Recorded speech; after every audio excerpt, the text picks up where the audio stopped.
ఏ ఒక్క వ్యక్తిని కూడా విడిచిపెట్టే ప్రసక్తి లేదు.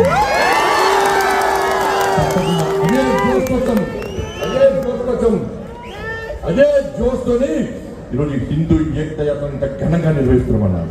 హస్తఫలం ఎందరికీ మీరందరూ అనుకుంటున్నా బండి సంఖ్య బాధపడుతుడు.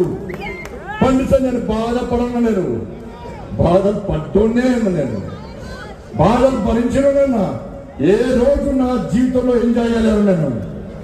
నేను ఏదైతే జెండా పట్టిందో అప్పటి నుంచి నేను పడ్డాయని కూడా కష్టాలే అన్నా, నేను పడ్డంతో కూడా బాధలే అన్నా, నేను పడ్డంతో కూడా ఇబ్బందులే అన్నా.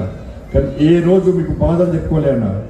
ఈ సమాజమే నా కుటుంబం భావిస్తున్న తరంలో నా కుటుంబం నేను రాలేసి నా కుటుంబాన్ని బజారు పాలు చేస్తే తప్పు నాదన్నా.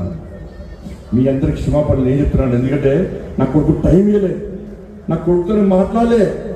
మీరే తమ్ముళ్ళు అనుకున్నా, మీరే కొడుకులు అనుకున్నా, పొరపాటు చేసింది నేనన్నా. నా కొడుకు టైం ఏ కొడుకు పొరపాటు నేను చేశాను, నేనే నాకు తప్పు చేసింది. నేను క్షమాపణ చెప్తున్నాను మీ అందరికీ. అది తప్పు చేయకుండా బయటకు వస్తానని నా కొడుకు నాకు మాట ఇచ్చిందన్నా. తప్పకుండా వస్తాను మాట ఇచ్చిందన్నా. నిజంగా తప్పు చేస్తే నా కొడుకును కూడా నాకు క్షమించాను, ప్రసక్తి లేదన్నా. కాబట్టి దయచేసి తప్పు ప్రచారం నమ్మకండి. మన జోష్ తగ్గించుకోవాలని భయపడేవాడు, బాధపడేవాడు హిందూ కాదన్నా. అందరికీ అబండాలు వచ్చినాయన్నా, అందరి మీద అపవాదులు చేసిరన్నా, మన కుటుంబాల మీద అపవాదులు చేసిరన్నా. కానీ భయపడి ఇంట్లో కూర్చుంటే రాక్షసుడు ఇంకా రాక్షసులు అవుతారు. ఇలా రాముడు వారసులమైన మనమందరం ఇంట్లో కూర్చుంటే ఇబ్బంది వస్తాను. మనతో రాముడు వారసులమన్నా, రాక్షసి సంతతి మనం సవాల్ చేస్తున్నా. నీలా నేమా అని చెప్పి ఆ రాక్షసి సంతతి సవాల్ చేస్తే మనం యుద్ధం చేద్దామా, ఇలా అన్ని ముసుకొని ఇంట్లో కూర్చుందామా?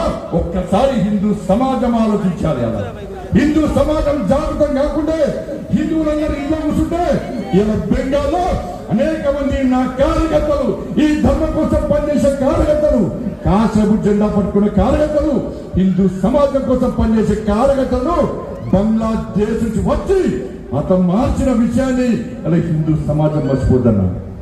కేరళ హతమార్చారు, తమిళనాడు హతమార్చారు, ఈ తెలంగాణ రాష్ట్రంలో దేవాలయ దాడులు జరుగుతున్నాయి, హిందూ సమాజం మీద దాడులు జరుగుతుంటే ఒక వర్గం ఓట్ల కోసం, ఒక వర్గం కోసం రాజకీయ పార్టీలు తాపత్రయపడుతుంటే ఒక హిందూగా మీరు గెలిపించిన మీ నాయకునిగా, మీ ప్రజా పద్ధతిగా ఏ ధర్మం కోసం, ఏ సనాతన ధర్మాన్ని కాపాడు కోసం